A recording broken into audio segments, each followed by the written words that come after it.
Shammgod. How you doing, God? I'm good, man. How's everything? All right, man, great, great. And Man. before we get started with this interview, I'm just gonna tell everybody this is one of the most humble guys that I've ever met. You know, just Man, the I appreciate inspiration. it. It doesn't even have to do with basketball, man. Just life in general. This guy, he's one of the best to talk to, man. He has so much history in him, man. It's just great to talk to you. So I we're gonna, appreciate it, oh man. man, For real. anytime. So let's start this interview off with sneakers. And, you know, you've always, man, you talked about sneakers before. You Yep. said you love Jordans. Is that your go-to sneaker, or is that like when you off the court? What do you like to wear? Jordans used to be my go-to sneakers, but man, I like Adidas Boost, laceless Adidas, stuff like that. Of course, Jordan's always going to be the fashionable shoe to wear because those are probably the only sneakers right now you can get in the club, things like that. So like Jordans, Adidas making a big hit now with the Boost sneakers and stuff like that. The Yeezys, of course. Chuck Taylor's always gonna be good on the West Coast, so they always gonna have a brand. And then, and now lately, everybody is getting back on Puma again. Puma is real nice, you know what I'm saying, with the lifestyle gear and stuff like that. And I think Puma's gonna make a big hit in recent days coming. All right, so last time we talked, you mentioned that James Harden is one of the guys that you think had underrated handles. Yeah. And I watch him do this step back. And when you teach these guys out here, is that something that you work with them with outside of the hand of footwork? Is that something Yeah, important? footwork is the best, is the biggest thing to dribbling.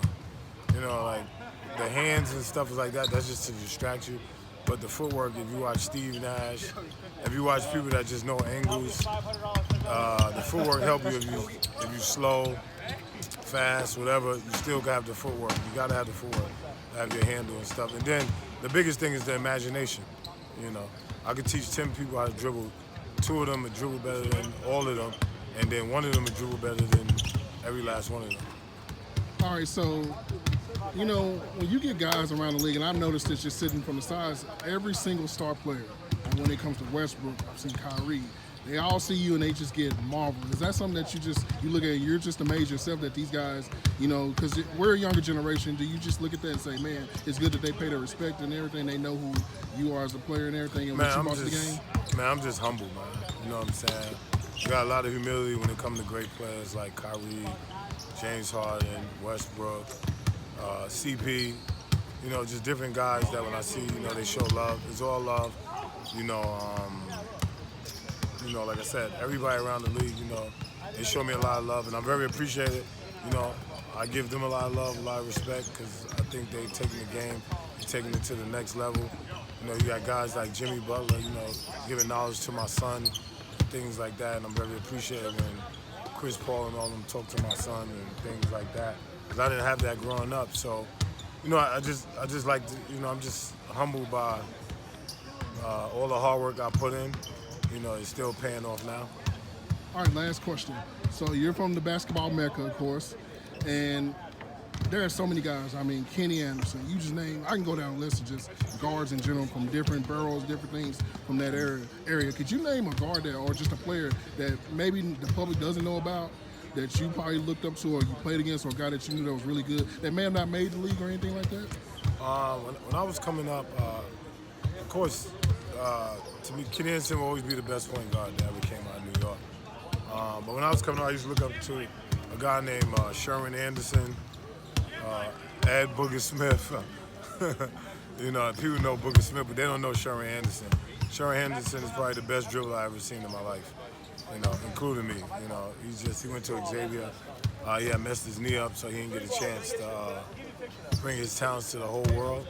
But, it's people like that. And I said I could go on a list, like my boy Mike, that people don't know, he's called Black Magic from my hood. George Reg, Sean Arnold, Jerry McCullough, Terrell Mack.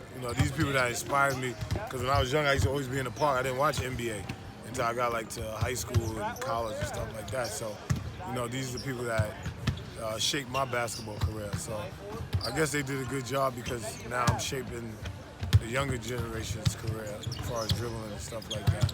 Like I said, I'm just humble and amazed by how God works, because without God, none of this would be possible and things like that. So every day I just wake up blessed and a dream. I made it to the NBA as a player. Now I'm here to give back, and the best thing you could do in the world is give back and inspire. And I always said that, like, I probably don't be the best dribbler ever, but I will spark the brain of the best dribbler ever.